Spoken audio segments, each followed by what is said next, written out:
why law of demand operate, or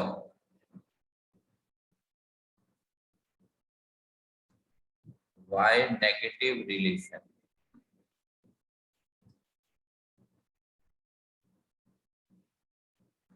between price and quantity demand। और अलग अलग नामों से इस क्वेश्चन को स्कूलों के पेपरों में पूछा जाता है। सस्ता होने पे लोग ज्यादा क्यों खरीदते हैं?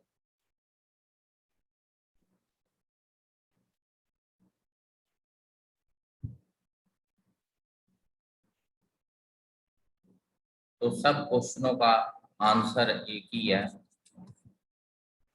अलग अलग क्वेश्चन है, आंसर सबका सेम है। और आंसर में भी कई पॉइंट्स हम समझाएंगे, जिसमें सबसे इंपॉर्टेंट फर्स्ट पॉइंट ही है। तो देखो, एक बात तो हमने पिछली क्लासों में देख ली थी, अगर प्राइस गिरेगा तो बताओ पब्लिक क्वांटिटी ज्यादा लेती है कम लेती है? बताओ, कोई भी बताओ। प्राइस गिरेगा तो इंक्रीज होती है डिमांड, क्वांटिटी हमारी लोग ज्यादा लेते हैं। पर ये तो हमने इन जनरल बोल दिया था, इसके पीछे की डिटेल्ड रीजंस को अभी तक समझा नहीं था। ये तो हमने अपने एक्सपीरियंस से देखा भी, हाँ सस्ता होता है सब लोग, हम ज्यादा लेते हैं, पर इसको इकोनॉमिक्स में कैसे लिखेंगे वो अब हमें समझना है। तो स्टार्ट करते हैं अपना आंसर। पहला कारण है इसका एक लॉ जो हमने स्टार्टिंग में पढ़ा था, law of diminishing marginal utility. अब ये लॉ कहता है जब हम कोई चीज ज्यादा खाएंगे तो बताओ टेस्ट क्या आएगा उसमें से? बताओ। डिक्रीज। और हम जो पैसा देते हैं किसी को, वो टेस्ट और सेटिस्फेक्शन के हिसाब से ही देते हैं। मान लो दो चीजें हैं, एक में तुम्हें ज्यादा टेस्ट और सेटिस्फेक्शन मिल रही है ए प्रोडक्ट, और बी प्रोडक्ट में कम मिलती है, तो तुम किसके ज्यादा पैसे दे सकते हो, ए के लिए या बी के लिए? बताओ किसके लिए ज्यादा पैसे दोगे? ए में है ज्यादा टेस्ट ज्यादा सेटिस्फेक्शन, बी में है कम टेस्ट या कम सेटिस्फेक्शन? बताओ। ए। ए। क्योंकि जिसमें ज्यादा टेस्ट सेटिस्फेक्शन होगा हम उसके पैसे ज्यादा देंगे, कम होगा तो कम देंगे, सिंपल सी बात है। अब देखना, जो मैंने बातें अभी सिंपल हिंदी में बोली है, इसको लिखना कैसे? देखो,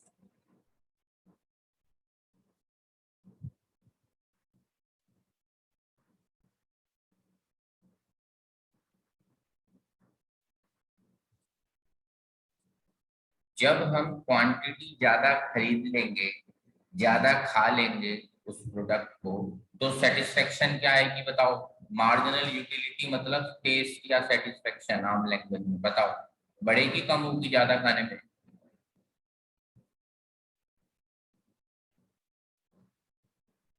मार्जिनल यूटिलिटी आम लैंग्वेज में इसको तुम टेस्ट सेटिस्फेक्शन कुछ भी बोल सकते हो।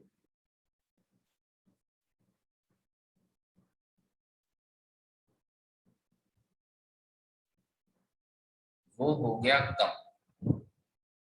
अब मैं बार बार एक ही बात बोलता हूँ कि खाली लिखने से बात नहीं बनेगी, दिमाग में चलाना है। पूरी इकोनॉमिक्स सब्जेक्ट इस टाइप का है, रटोगे तो गड़बड़ हो जाएगी।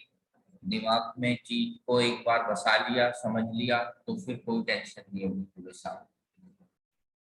क्वांटिटी ज्यादा ली तो टेस्ट कम आने लगा। अगर टेस्ट कम आ रहा है तो बताओ पैसे क्या देंगे हम? कम। कम। बस हो गया answer.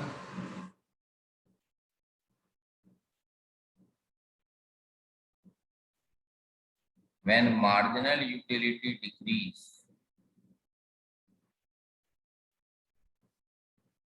then we would like to pay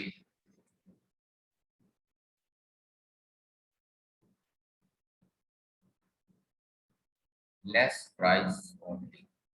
अब हम पुराना प्राइस या हाई प्राइस नहीं देंगे, कम प्राइस ही देंगे।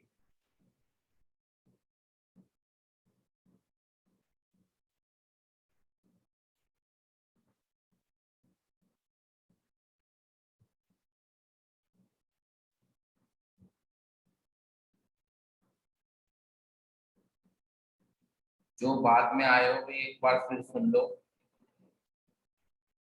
सस्ता होगा तो हम ज्यादा लेंगे, सस्ता होगा तो हम ज्यादा लेंगे, यही लॉ ऑफ डिमांड कहता है। इसको हम नेगेटिव रिलेशन भी बोल सकते हैं, या why people buy more at less price. हमने कोई चीज खरीदी, कंज्यूम करी, टेस्ट आया, पैसे दिए, बार बार कोई चीज और लेनी हो तो बताओ टेस्ट क्या हो जाएगा हमारा? डिक्रीज। हाँ, तो हम वो चीज और तभी लेंगे जब पैसे कम देने पड़े, क्योंकि बराबर पैसे तो मैं नहीं दूंगा, क्योंकि अब टेस्ट नहीं आ रहा। सबने लिख लिया तो हटा दें पेज। सर बस अभी आपने इतने लिखवाया था ना, पहला है नहीं। हाँ, अभी अभी इतना ही हुआ है। शॉर्ट में मैं इसको ऐसे भी लिख सकता हूँ, देखो, यूनिट्स बढ़े तो टेस्ट घटा, टेस्ट घटा तो पैसे क्या दूंगा बताओ? टेस्ट कम आएगा तो बताओ, डिक्रीज। पैसे कम देंगे। इसको नाम दे दो इक्वेशन 1, इसको दे दो 2, फ्रॉम 1 and 2। लिखते रहना मेरे साथ साथ सब लोग। Units increase only when price क्या देना पड़े हमें बताओ, फर्स्ट एंड सेकंड को ज्वाइन करके बताओ, प्राइस। तो प्रूव हो गया, हम ज्यादा चीज तब लेंगे जब पैसे कम देने पड़े, क्योंकि अब टेस्ट कम आने लगता है और टेस्ट के हिसाब से पैसे होते हैं। एमयू को आम लैंग्वेज में टेस्ट भी बोल सकते हो, पेपर में तो एमयू लिखना है, पर समझने के लिए बता रहा हूँ। सिंपल हिंदी भी लिख सकते हो, ज्यादा खाएंगे टेस्ट गिरेगा, टेस्ट गिरेगा तो पैसे कम देंगे। एक लाइन में आंसर खत्म है, पर पेपर में एक प्रेजेंटेबल लैंग्वेज हमें ऐसी लिखनी है। आंसर तो सिंपल हिंदी में ऐसी सुना दिया। जिसको कंफ्यूजन होती है वो सिंपल हिंदी भी साथ साथ अपनी लिखते रहो, ताकि कल को कभी दोबारा खोलो तो तुम्हें प्रॉब्लम ना हो। चलो आगे बढ़ते हैं। ये एक कारण था जिसका नाम था लॉ ऑफ डिमिनिशिंग एमयू। अब दूसरा कारण समझते हैं, सस्ता होने पे लोग ज्यादा क्यों खरीदते हैं। तो देखो सेकंड पॉइंट, एक्स्ट्रा यूजेस। अब इसका एक एग्जांपल समझाता हूं। मान लो मिल्क का ओल्ड प्राइस था 100 रुपीज पर लीटर। अब इतना महंगा प्राइस था तो लोग सोचते थे भाई ज्यादा तो मिल्क अब हम खरीद नहीं पा रहे, 100 रुपए लीटर, इसमें तो हम सिर्फ चाय बनाएंगे, half cup milk, half cup पानी और चाय बना के अपना काम चला लेंगे बस। पर नई सिचुएशन, न्यू मिल्क प्राइस, मान लो डिक्रीज होके हो गया 20 रुपीज। अब बताओ लोग क्या सोचेंगे, क्या चाय पिए या और भी चीजें इससे मिल्क से जो बन सकती हैं, जैसे पनीर हो गया, कर्ड, आइसक्रीम, मैंगो शेक। बताओ मन करेगा या नहीं करेगा अब सस्ता देख के? करेगा। तो वी यूज मिल्क फॉर, अब देखो पहले सिर्फ चाय पीते थे लोग, अब क्या क्या होने लगेगा, चाय तो अभी भी बनेगी पर मैंगो शेक भी बनेंगे अब तो सस्ता, पनीर भी निकलेगा घर में, कर्ड भी जमेगी। ठीक है, तो ऐसे डॉट डॉट लगा दो। तो हम सब सस्ता होने पे उसका इस्तेमाल क्या कर देते हैं, यूजेस बढ़ाते हैं या नहीं बढ़ाते बताओ हम सब, बताओ। ये एक आम बिहेवियर। बढ़ाते हैं। हाँ, तो इकोनॉमिक्स में हम कुछ अलग बातें नहीं स्टडी करते, मैं बार बार कह रहा हूँ, हम इंसानों के बिहेवियर को स्टडी करते हैं। इकोनॉमिक्स की डेफिनेशन में यही लिखा है, ह्यूमन बिहेवियर, और हम तो इंसान हैं, तो इसलिए हमारे लिए इकोनॉमिक्स इजी सब्जेक्ट हो जाना चाहिए अगर हम इसको रियल लाइफ से जोड़ें। अब देखो लैंग्वेज पेपर में कैसे लिखनी है, एग्जाम्पल तो बाद में लिख सकते हो, पहले लैंग्वेज लिखनी होती है। देखो क्या जो ऊपर एग्जाम्पल में हुआ है उसकी लैंग्वेज कैसे बनेगी।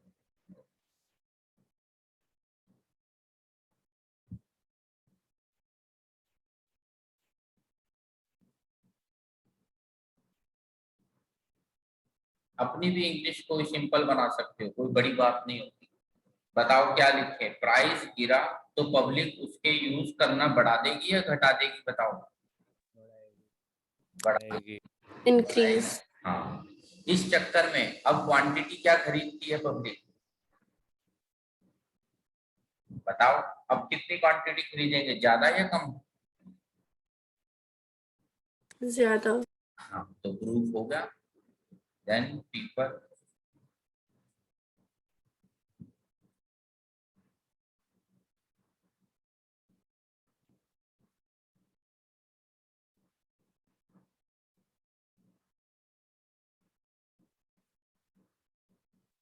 so quantity demanded increase।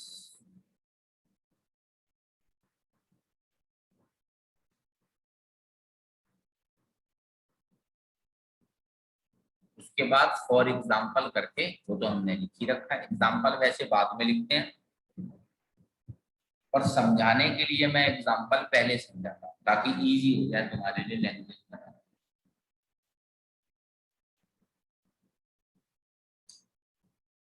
बात ये चल रही है सस्ता होने पे लोग ज्यादा लेते हैं, क्योंकि अब इस्तेमाल उसका बढ़ा देंगे, हम उसके मल्टीपल यूजेस करेंगे। महंगी चीज होती थी तो हम कम यूज करते थे, बचा बचा के। चलो थर्ड पॉइंट पे चलते हैं, लिख लिया सबने सेकंड, थर्ड देखते हैं।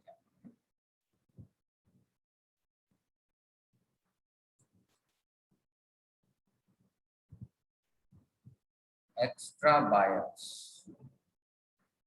अब फिर से एग्जांपल सुनो, एग्जांपल रियल लाइफ के होते हैं सारे, इजी हो जाती है इकोनॉमिक्स से। एक कोई चॉकलेट थी मान, उसका प्राइस था ₹100। अब क्योंकि लोगों को लगा भाई ये तो थोड़ी सी महंगी है, तो सिर्फ सेक्टर में लोग खरीदते थे, 14, 15, 16, 17 जितने सेक्टर हुए, गांव के लोग नहीं खरीदते थे।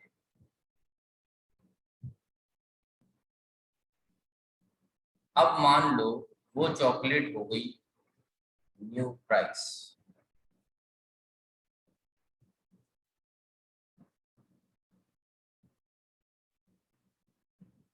20 रुपीज की या 40 रुपीज की, तो जो सेक्टर के लोग खरीदते थे वो तो अभी भी खरीदेंगे, प्लस गांव के लोग जिनका बजट कम था, बताओ वो भी अब खरीद पाएंगे या नहीं खरीद पाएंगे चॉकलेट, सर वो भी खरीद लेंगे। तो चॉकलेट का रेट गिरने से उसकी खाने वाली जो पब्लिक थी, जो पहले खाती थी वो तो खाती थी, न्यू और पब्लिक कम बजट वाली भी अब आ जाएगी या नहीं आ जाएगी इसको खाने के लिए, बताओ। आ जाएगी, और इस चक्कर में अब क्वांटिटी जो बिकेगी चॉकलेट की, जो मार्केट में डिमांड होगी, वो बढ़ जाएगी, क्योंकि खाने वाले लोग इसको अब बढ़ चुके हैं। तो प्राइस घटने से अब क्वांटिटी ज्यादा खाई जा रही है, क्योंकि इसको खाने वाले लोग अब बढ़ चुके हैं। तो पेपर में कैसे लिखें देखो, ये तो होगा एग्जाम्पल।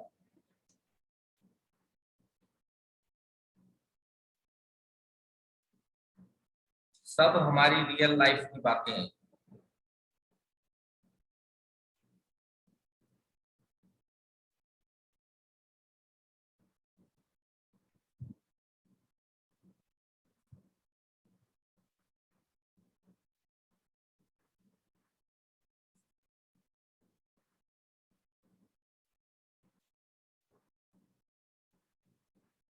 जो पहले नहीं खरीद पा रहे थे, could not purchase the product earlier, can now purchase that product.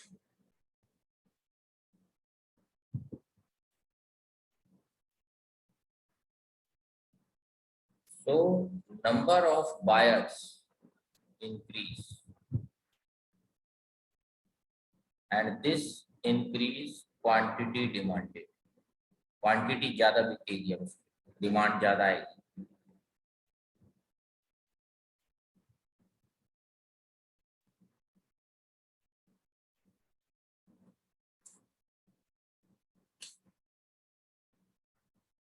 बताओ किसी को अगर कुछ पूछना है तो।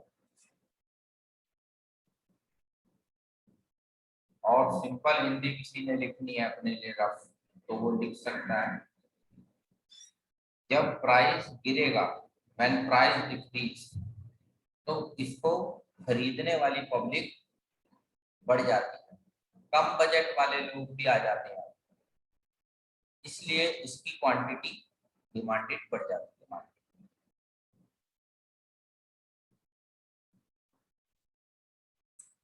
चलो अगले पॉइंट पे चलते हैं। फोर्थ,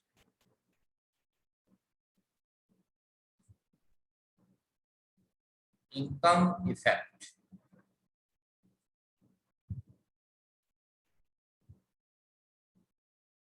या इसको एक और नाम भी दे सकते हैं, परचेजिंग जो हमारी पावर है उसका इफेक्ट।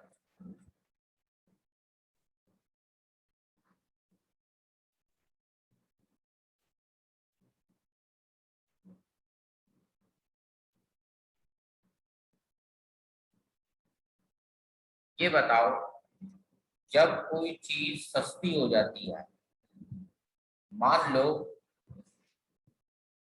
हम 10 रुपए की एक चीज खरीदते थे, वो अब 5 रुपए की हो चुकी है, तो अब हमारी उसको खरीदने की परचेजिंग पावर बढ़ गई है या नहीं बढ़ गई, बताओ। Yes, sir.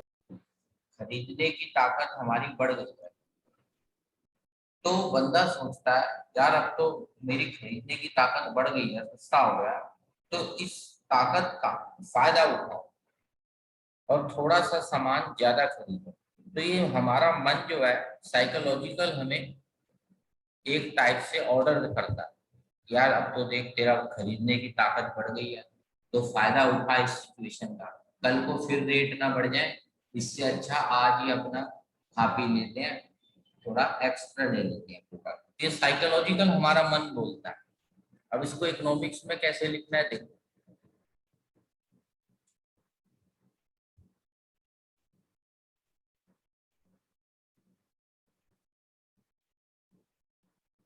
परचेजिंग पावर को दूसरा वर्ड बोला जाता है रियल इनकम, और सिंपल हिंदी में इसको बोल सकते हैं खरीदने की ताकत। सिंपल हिंदी, खरीदने की ताकत बढ़ गई है मेरी, परचेजिंग पावर या real income increase, so we buy more of that product.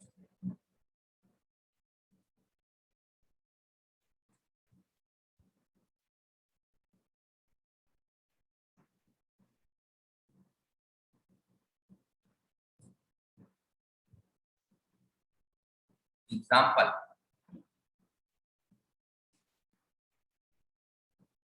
price of Pepsi decrease from मान लो 50 to 40, so our purchasing power increase।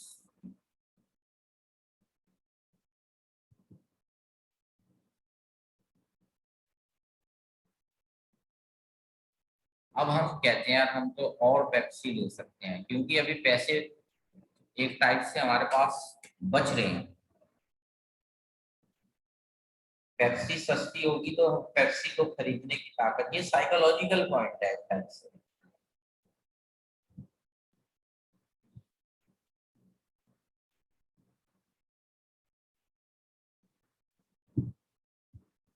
बताओ, हटा दे पॉइंट, सबने लिख लिया, किसी ने कुछ पूछना अगर हो तो बता दो, वरना इस पेज को मैं हटा रहा हूँ। चलो 5th पॉइंट, लास्ट पॉइंट है बस, अब फिर ये क्वेश्चन खत्म। तो देखो लास्ट पॉइंट है सब्स्टिट्यूशन इफेक्ट। जब भी सब्स्टिट्यूट वर्ड वगैरह आ जाए तो दिमाग में रखना है पेप्सी एंड कोक। वो सबसे बढ़िया एग्जांपल है सब्स्टिट्यूट का। सब्स्टिट्यूट मतलब लगभग सेम टेस्ट। अब पिछले पेज वाले एग्जांपल को जरा मैं दोबारा देखता हूँ। कई बच्चे 4th एंड 5th पॉइंट में कंफ्यूज होते हैं, इसलिए जरा ध्यान से एग्जांपल सुनना। 4th पॉइंट में पेप्सी का रेट कम हुआ तो हमें लगा हमारी खरीदने की ताकत बताओ बढ़ गई है या कम हो गई। अब 4th बढ़ पॉइंट गई। बढ़ गई, हम तो पेप्सी ज्यादा लेंगे। 5th पॉइंट देखो, 5th पॉइंट में क्या होगा, पेप्सी का रेट गिरा, वो बात ठीक है। पेप्सी पीने वालों ने ज्यादा पेप्सी ली, वो भी बात ठीक है। पर कुछ लोग ऐसे थे जो पहले कोक पीते थे। अब दिमाग चलाओ, उनके दिमाग में क्या आ रहा होगा पेप्सी के सस्ते होने पर। कोक की डिमांड डिक्रीज हो जाएगी। हाँ, और अब हम किस पे शिफ्ट हो जाएं? पेप्सी। पेप्सी। तो पेप्सी का रेट गिरने से डबल स्पीड से पेप्सी की क्वांटिटी बढ़ रही है मार्केट में। एक तो जो पेप्सी के शौकीन थे वो पेप्सी ज्यादा पिएंगे, दूसरा कोक के शौकीन बंदे भी कहाँ आ गए अब बताओ? पेप्सी। पेप्सी। तो 4th पॉइंट में लिखना है पेप्सी का रेट गिरने से पेप्सी पीने वालों ने पेप्सी बढ़ा दी। और 5th पॉइंट में क्या लिखना है, पेप्सी के रेट घटने से कोक वाले पेप्सी पे। कोक वाले पेप्सी पे आ गए। ये फर्क है 4th एंड 5th। ठीक है, तो ध्यान से सिंपल करके पढ़ा मैंने एग्जाम्पल, हिंदी में बिल्कुल तुम्हें समझा दिया। और मैं चाहो तो लिख भी देता हूँ क्योंकि हर साल कई बच्चे इसमें कंफ्यूज हो जाते हैं। पेप्सी का प्राइस गिरा तो कोक पीने वाले, यही लैंग्वेज लिखना है, इससे कंफ्यूजन नहीं होगी कोई। अब पेप्सी पर शिफ्ट होते हैं।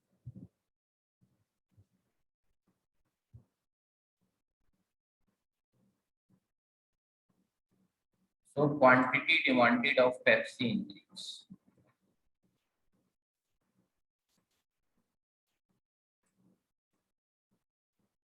पिछले क्वेश्चन में पेप्सी पीने वालों ने पेप्सी बढ़ाई, ये भी लिख सकते हो पिछले वाले में। इसमें कोक की बात नहीं करी थी मैंने, पेप्सी पीने वालों की बात करी थी जो पेप्सी पीते थे पहले में। इसमें कोक पीने वालों की बात होगी, वो भी यहीं आ गए पेप्सी पर। अब लिखें कैसे पेपर में, देखो इसी से बिल्कुल हिंदी की मैं इंग्लिश बना रहा हूं, देखो कैसे। When price of product like Pepsi decrease,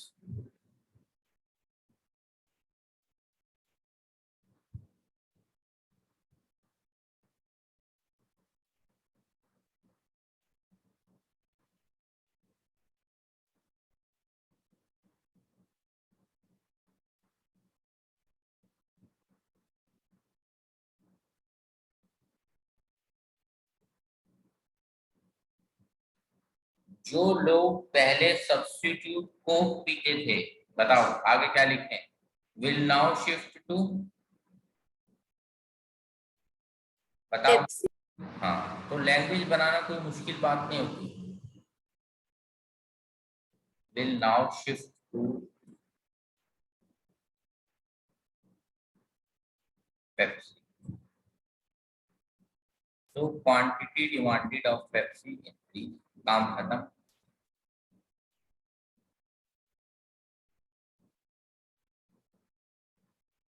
Pepsi को हम मान रहे हैं मेन प्रोडक्ट और कोक को मान रहे हैं सब्स्टिट्यूट।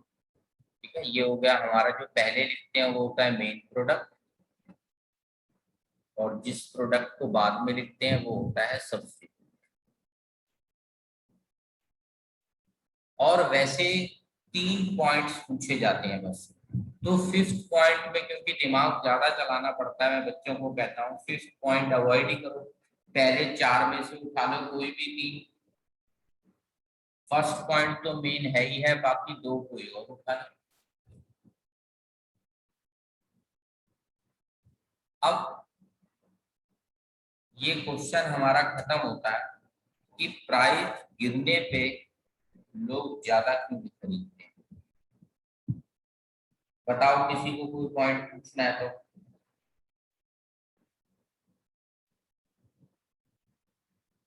चलो आगे बढ़ते हैं फिर।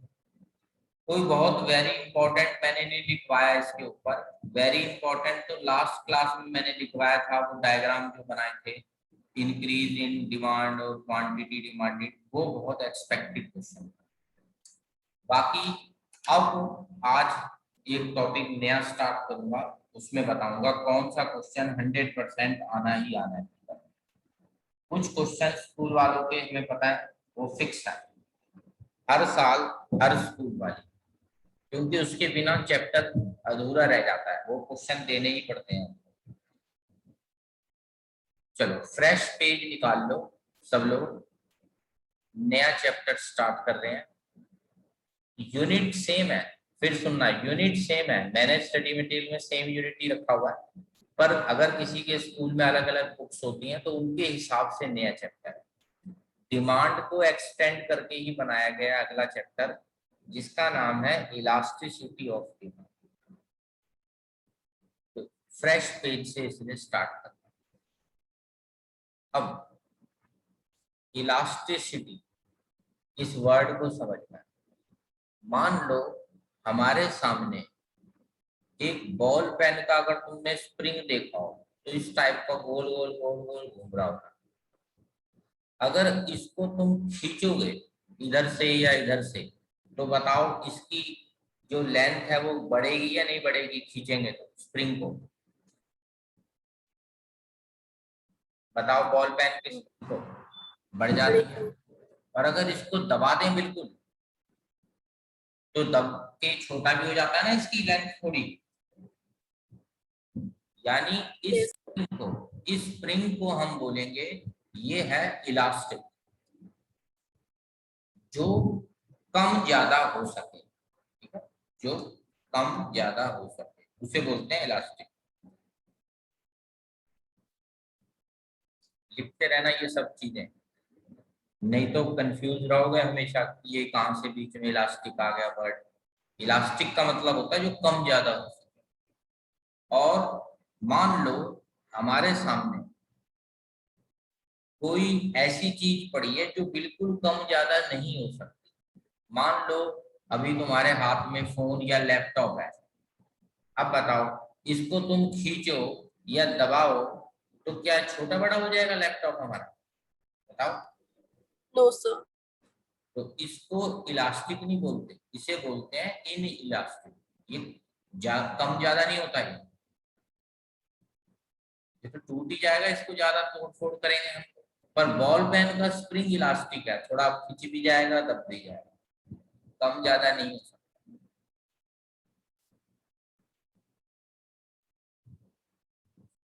बाकी लाइफ में और भी चीजें होती हैं, कुछ बहुत ज्यादा इलास्टिक होती हैं, कुछ थोड़ी सी इलास्टिक होती हैं, कुछ बिल्कुल भी नहीं होती, तो वो लेवल्स होते हैं हर चीज के। तो ये मैंने तुम्हें इलास्टिक वर्ड का मतलब समझा। अब इकोनॉमिक्स का वर्ड, ये तो मैंने रियल लाइफ के बता दिए, स्प्रिंग, फोन, लैपटॉप, ये सब। अब इकोनॉमिक्स पे चलते हैं। सबने ये सब नोट कर लिया,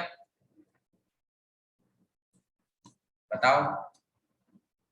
इसके ऊपर लिख लेना रफ, ठीक है, ये मैंने रफ यानी आम लाइफ के एग्जांपल बताए। अब मैं इकोनॉमिक्स पे आ रहा हूँ।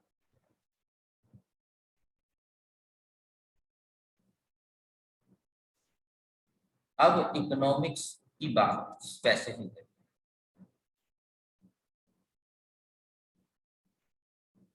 अगर प्राइस चेंज होने पर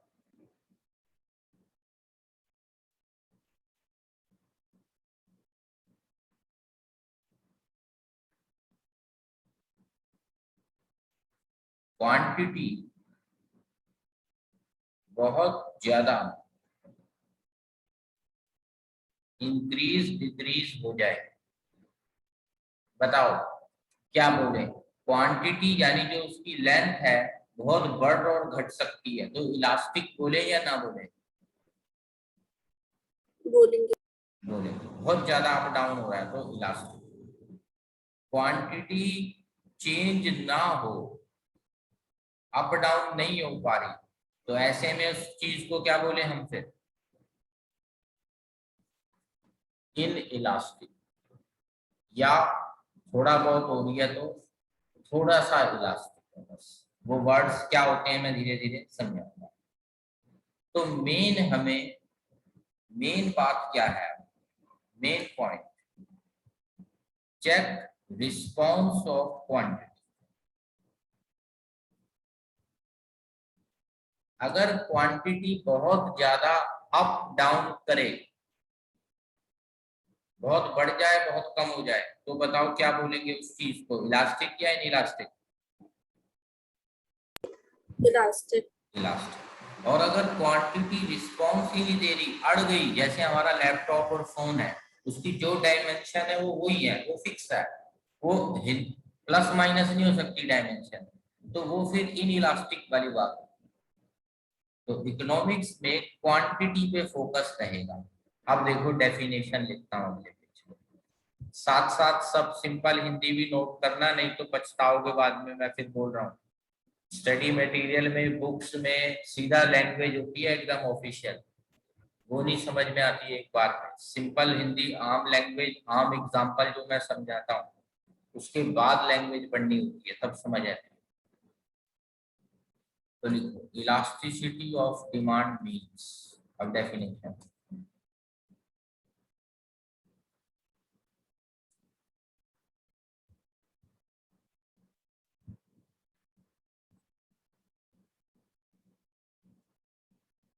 response of quantity demanded, price के बदलने पे, व्हेन प्राइस चेंज, उसका रिस्पॉन्स कैसा आ रहा है, और इसका एक फॉर्मूला होता है।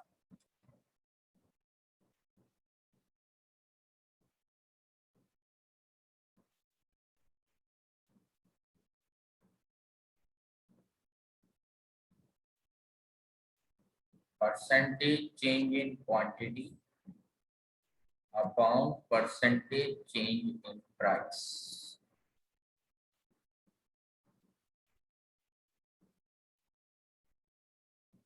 जितना न्यूमरेटर ज्यादा होगा, बताओ आंसर इलास्टिसिटी का ज्यादा होगा या कम होगा? अगर न्यूमरेटर ज्यादा होगा इस चीज का, तो बताओ मैथ्स क्या कहती है? अगर न्यूमरेटर बढ़ता जाएगा कहीं, तो आंसर भी बढ़ेगा या कम होगा? ये कम होगा। नहीं, न्यूमरेटर, न्यूमरेटर यानी ये परसेंटेज चेंज इन क्वांटिटी अगर बढ़ेगी तो इलास्टिसिटी का आंसर बढ़ता जाएगा ना फिर। अभी एग्जांपल देखना, चलो पहले जरा फॉर्मूले की डिटेल में चलते हैं।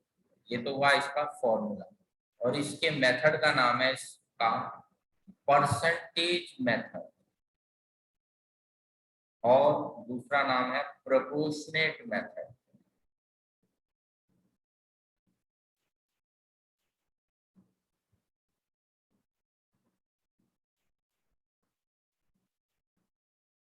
Of finding elasticity.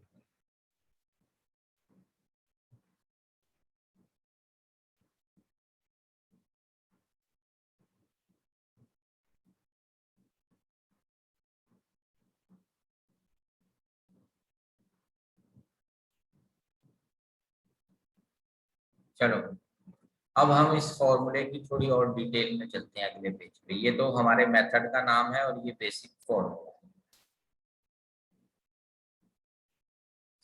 Elasticity word इतना बड़ा है, अभी शॉर्ट कर लेते हैं, EL लिख लो बस, ठीक है? पेपर में भी अलाउड है थोड़ा शॉर्टकट लगा देना। तो EL का फॉर्मूला हो गया परसेंटेज चेंज इन क्वांटिटी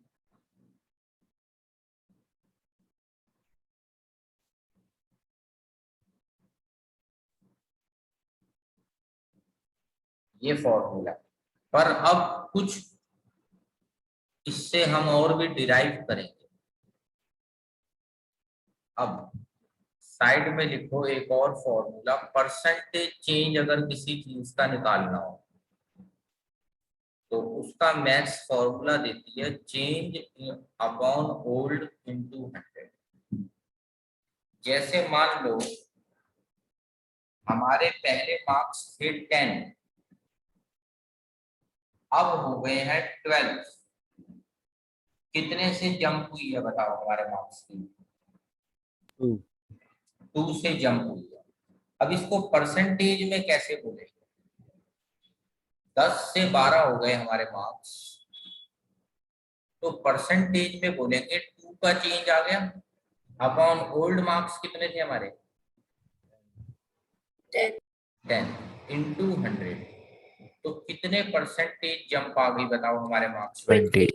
20%। तो परसेंटेज चेंज निकालने का ये फॉर्मूला होता है, और ये कोई इकोनॉमिक्स ने नहीं बनाया, ये छोटी क्लासों में तुमने मैथ्स में पढ़ा होगा,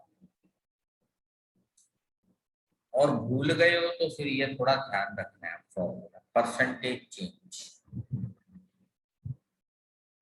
अच्छा, अब आगे बढ़ते हैं। तो इलास्टिसिटी इज इक्वल टू, ये बताओ परसेंटेज चेंज इन क्वांटिटी कैसे निकालें? इस फॉर्मूले को यूज करो। तो change in quantity upon old quantity into 100, ये न्यूमरेटर निकाल लिया मैंने। होल डिवाइडेड बाय, बताओ परसेंटेज चेंज इन प्राइस कैसे निकलेगा?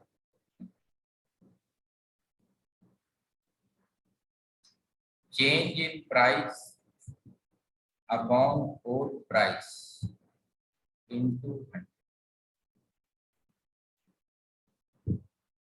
बताओ भाई, समझ आया कहां से आया ये? इसी परसेंटेज चेंज वाले फॉर्मूले को एक्सटेंड करो। परसेंटेज चेंज इन क्वांटिटी का क्या फॉर्मूला होगा? क्वांटिटी वर्ड ऐड कर दो, बताओ।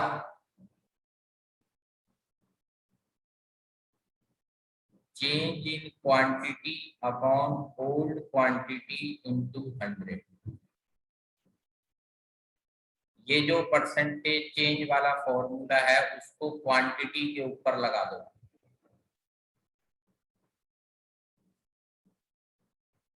बताओ, फॉर्मूला समझ आ गया परसेंटेज चेंज? yes और परसेंटेज चेंज इन प्राइस भी इसी फॉर्मूले से मैंने निकाल दिया। अब आगे बढ़ते हैं। इलास्टिसिटी इज इक्वल टू, ये देखो जो डबल डिनोमिनेटर बन जाता है, जैसे यहाँ ओल्ड प्राइस, मैथ्स कहती है ये ऊपर आ जाता है, तो ये ओल्ड प्राइस ऊपर आ गया, और ये ओल्ड क्वांटिटी जो थी ये नीचे आ गई, इनटू चेंज इन क्वांटिटी तो पहले ही ऊपर है,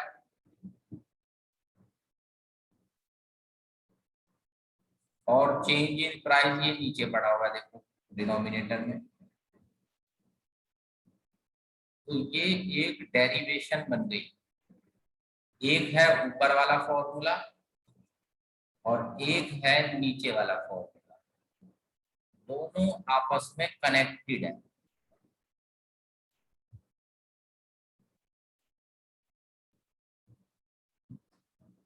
बताओ, ये टॉपिक है 100%। अब जो मेरे को न्यूमेरिकल कराने हैं, ये फॉर्मूले अगर तुम्हें ध्यान में नहीं होंगे तो फिर वो न्यूमेरिकल नहीं होगा। तो न्यूमेरिकल टॉपिक पे 100% सबने लगाना है जो अब स्टार्ट करूंगा, पर उससे पहले फॉर्मूले सारे दिमाग में एकदम अच्छे से क्लियर होने चाहिए। दोबारा देख लो, फॉर्मूला नंबर 1 दे देता हूं। क्या था इलास्टिसिटी का, बताओ फर्स्ट फॉर्मूला? इसकी परसेंटेज ऊपर रखी है हमने, quantity हाँ, अपॉन परसेंटेज ऑफ प्राइस। फिर सेकंड फॉर्मूला हमने यूज करा परसेंटेज चेंज निकालने का, चेंज अपॉन ओल्ड इनटू 100। उस फॉर्मूले को फर्स्ट में मिक्स कर दिया तो ये बन गया हमारा थर्ड फॉर्मूला, और थर्ड को न्यूमरेटर डिनोमिनेटर एडजस्ट करके ये फाइनल फॉर्मूला बन गया जो नीचे लिखा है। बताओ कुल मिला के 3 फॉर्मूले हो गए, 1, 2 और 3 कनेक्टेड है सब आपस में, अलग कुछ नहीं है। पेज हटाते भी सबने लिख लिए तीनों बातें। चलो आगे बढ़ते हैं। तो हमने अभी तक लिखा है elasticity equal to old price, तुमने तो लिख रखा है, उसी के नीचे तुम आगे कंटिन्यू करना। मैं एक बार दोबारा लिख रहा हूं, एक शॉर्टकट बना रहा हूं तुम्हारे लिए, काम इजी हो जाएगा। ये फॉर्मूला निकल के आया। अब इंग्लिश के अल्फाबेट्स के बारे में थोड़ा तुम्हें एक शॉर्टकट दिखाता हूं, हेडिंग दो रफ बॉक्स बना के शॉर्टकट। इंग्लिश के अल्फाबेट्स में टी पहले आता है या क्यू, बताओ।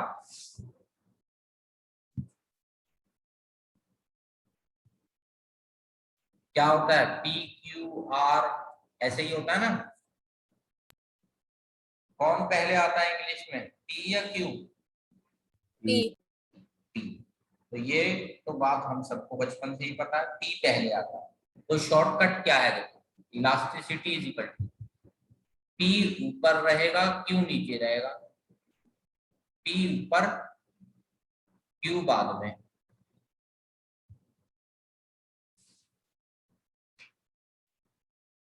इनटू डेल्टा लगा के, चेंज को हम शॉर्ट में बोलते हैं डेल्टा, ऐसा ट्रायंगल सा बना के उल्टा कर दो, क्यू अपॉन डेल्टा पी, और साइड में लिख लेते हैं पी का मतलब ओल्ड प्राइस, क्यू का मतलब ओल्ड क्वांटिटी, और डेल्टा क्यू का मतलब चेंज यानी न्यू माइनस ओल्ड क्वांटिटी, और डेल्टा पी का मतलब न्यू माइनस ओल्ड प्राइस। तो शॉर्टकट बन गया इलास्टिसिटी के फॉर्मूले का। और स्कूल के पेपर में ये शॉर्ट फॉर्म अलाउड है लिखना, बुक्स में भी सब में, एनसीईआरटी में सब में अलाउड है लिखा हुआ, P by Q into delta लगा के उल्टा कर दिया क्यू बाय पी। वैसे तो ये डेरिवेशन है, लंबी तरीके से सबको करनी है ये, पर कभी इमरजेंसी में दिमाग में काम ज्यादा ना कर रहा हो, टाइम कम हो, तो सीधा शॉर्टकट लगा दिया, इंग्लिश में पहले पी फिर नीचे क्यू इंटू डेल्टा लगाया और उल्टा कर दिया। डेल्टा का मतलब होता है न्यू माइनस ओल्ड, चेंज। बताओ फॉर्मूला याद हो गया सबको इलास्टिसिटी?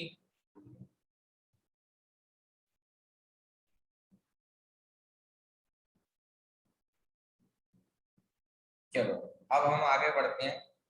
कई बच्चे डेल्टा का ही फॉर्मूला भूल जाते हैं। डेल्टा का मतलब होता है चेंज, और चेंज का फॉर्मूला होता है न्यू माइनस ओल्ड। अब पेपर में फिर गलती कर देते हैं, न्यू माइनस ओल्ड था, ओल्ड माइनस न्यू था, तो फिर से शॉर्टकट लिखो। इंग्लिश के अल्फाबेट्स को याद करो, एल एम एन ओ, पहले क्या आता है इंग्लिश में बताओ, एन या ओ? N. पहले एन फिर ओ, यानी चेंज निकालने में ओ माइनस एन मत कर देना, गलत हो जाएगा आंसर, न्यू माइनस ओल्ड करना है हमेशा। और ये फॉर्मूले चेंज निकालना और परसेंटेज निकालना 12th में भी है, फिर बोल रहा हूँ 11th में भी है और 12th में भी है, तो बोर्ड में भी काम आएंगे ये सारे शॉर्टकट्स, परसेंटेज और ये सब जो हम कर रहे हैं 12th के फाइनल बोर्ड्स तक काम आएंगे फॉर्मूले, ये शॉर्टकट इंग्लिश के पहले एन फिर ओ, ये सब काम आएंगे। बताओ भाई कोई भूलेगा तो नहीं अब परसेंटेज? मेथड चेंज निकालना और ये सब दोबारा बता दो बगैर पीछे देखे। इलास्टिसिटी का क्या फॉर्मूला बना था? इंग्लिश में क्या आता है, पी या क्यू पहले? P. पी अपॉन क्यू बाद में, इनटू डेल्टा लगा के Q. Q upon P. Delta. पर एक बात ध्यान रखना है, अगर परसेंटेज वाला हो ना तो परसेंटेज में उल्टा चलता है। ऊपर किसकी परसेंटेज होती है बताओ? Quantity.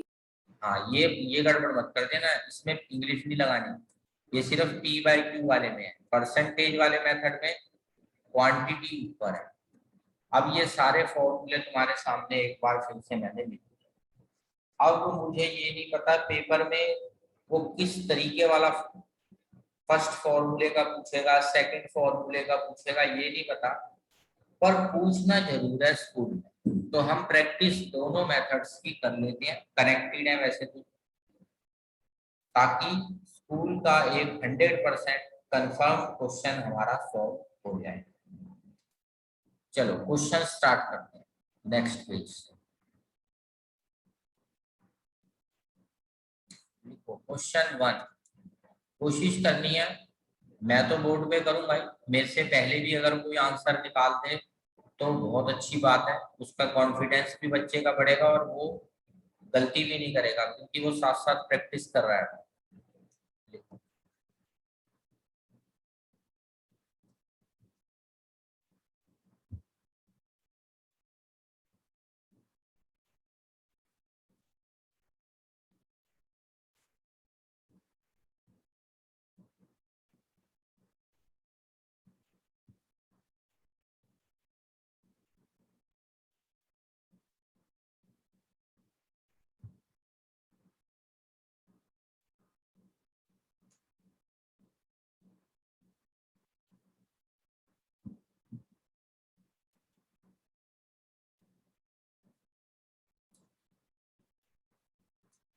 थोड़ा सा बस मैं बता देता हूँ, ओल्ड न्यू ऐसे टेबल अपना बना लेना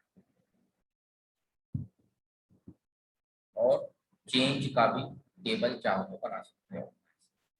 बताओ ओल्ड प्राइस कितना है, देखो जो पहले लिखा होता है वो old 100, quantity 500, new price increase to 120।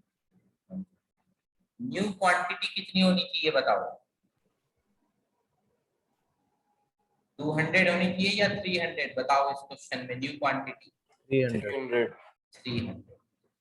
अब चेंज निकालो, चेंज का formula LMNO, N minus O। बताओ फर्स्ट प्राइस का कितना आ रहा है? 20. 20। क्वांटिटी का बताओ? 200. 200. माइनस, माइनस साइन को इग्नोर नहीं करना, जहां प्लस है प्लस, माइनस है तो माइनस। अब जरा आंसर निकाल के बताओ कोई।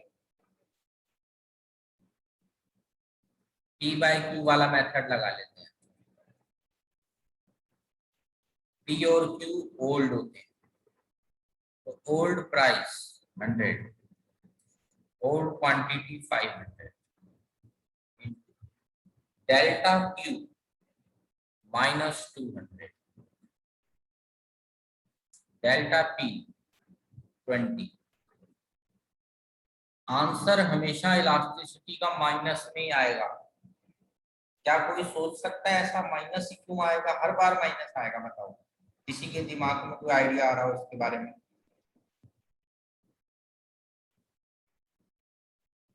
चलो मैं बताता हूँ, थोड़ा सोचना इसके ऊपर। अगर प्राइस बढ़ रहा है तो क्वांटिटी क्या हो जाएगी बताओ? लोगों की Degree. डिक्रीज होगी। तो फिर एक साइन प्लस हो गया, एक साइन माइनस। अब बताओ अगर प्राइस कम हो रहा होता तो क्वांटिटी क्या हो जाती? प्लस होती या माइनस होती? तो Plus. प्लस। यानी अगर एक कोई चीज प्लस होगा तो दूसरी कोई चीज माइनस होगी ही होगी, इसीलिए आंसर माइनस ही आएगा हमेशा। क्या किसी ने निकाला है आंसर कितना आ रहा है? -2। -2. -2। बस अब सोचो इतना सा करना है, 3 to 4 मार्क्स, या एक दो और वैरायटीज हैं, धीरे धीरे वो भी हम करेंगे, थोड़ा सा लैंग्वेज में लेवल बढ़ाया जाएगा। चलो क्वेश्चन 2 करते हैं, थोड़ा डिफरेंट करते हैं।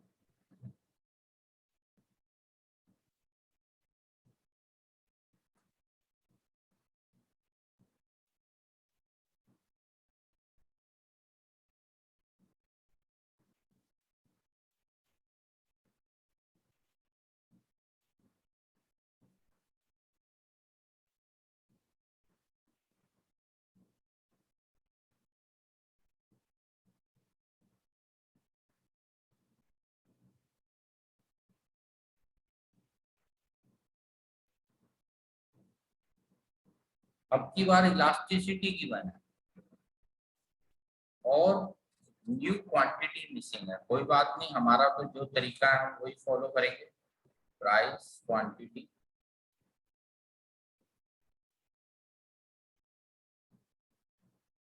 ओल्ड न्यू चेंज, ठीक है।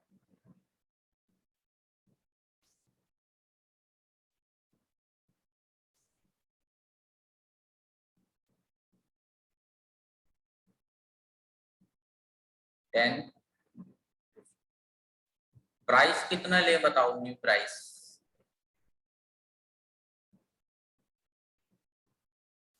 4 कम हो गया 6, न्यू क्वांटिटी ले लो x ले लो, चेंज 6 माइनस 10 -4, ये आ गया x -50। किसी का आंसर आया हो तो बताओ, कोशिश करो भाई जरा सब अपने आप एक बार।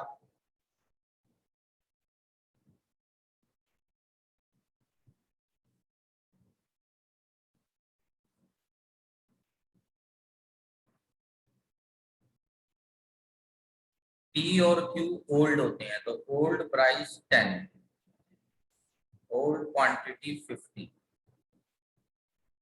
इंटू डेल्टा Q है x -50 अपॉन डेल्टा P है -4 और इलास्टिसिटी हमें पहले ही गिवन है -3। तो 0 से 0 काट दिया, ऊपर बच गया x -50 अपॉन -4 इंटू 5 -20। बताओ किसी का आंसर आ रहा हो तो। सर 110। 110, ठीक है। इसको यहाँ से हमने करा तो ये आ गया 60 is equal to x -50, minus को उधर ले गए तो 110 इज इक्वल टू x। बिल्कुल सही आंसर है 110। बताओ अगर किसी को कुछ इसमें पूछना है तो।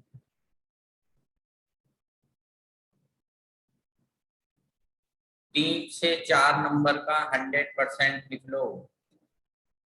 एक न्यूमेरिकल मुझे नहीं पता फर्स्ट आए सेकंड आए या अभी अलग अलग वैरायटी है, पर आना जरूर है 100%। पहले तो मैं बता रहा हूँ, थोड़ा सा एक अलग करते हैं, परसेंटेज टाइप से करते हैं। देखिए छोटा सा क्वेश्चन है, एक और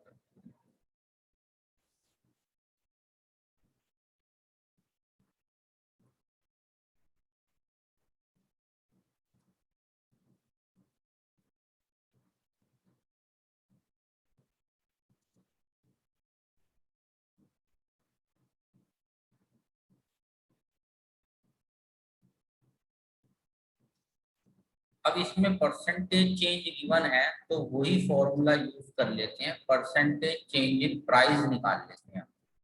बताओ क्या फॉर्मूला बताया था परसेंटेज चेंज निकालने का? यही था, देखो हमारा चेंज अपॉन ओल्ड इंटू 100, और चेंज का फॉर्मूला होता है न्यू माइनस ओल्ड।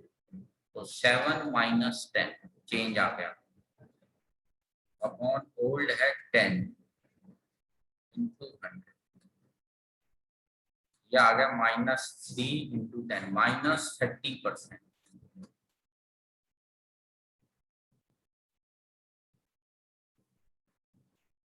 अब इलास्टिसिटी का परसेंटेज वाला फॉर्मूला यूज कर लेते हैं, उसमें क्वांटिटी ऊपर होती है।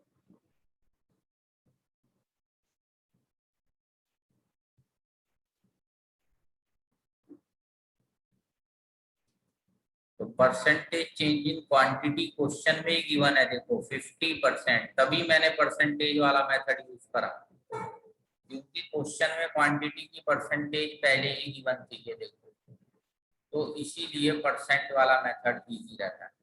वो सिचुएशन देखनी पड़ती है कौन सा लगाए मेथड। और प्राइस की परसेंटेज हमने यहाँ से निकाल ली, ये देखो -30, यहाँ लिख दो -30।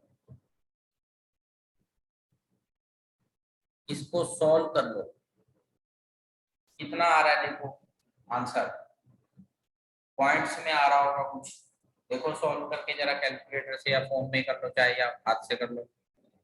-1 बताओ 67, देखो जरा कितना आ रहा है, -1.6. 66 होता जा रहा है ना, तो उसको 67 कर देते हैं।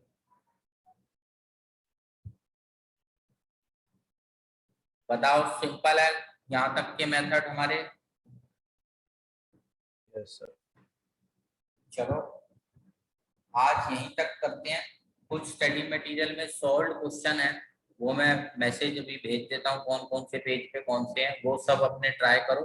अगली क्लास में फिर मैं कुछ और क्वेश्चंस इसमें ऐड करवाता हूँ। अभी क्लास को एंड कर रहा हूँ, जिसने कुछ पूछना है वो पूछ सकते हो, बाकी एग्जिट कर सकते हो।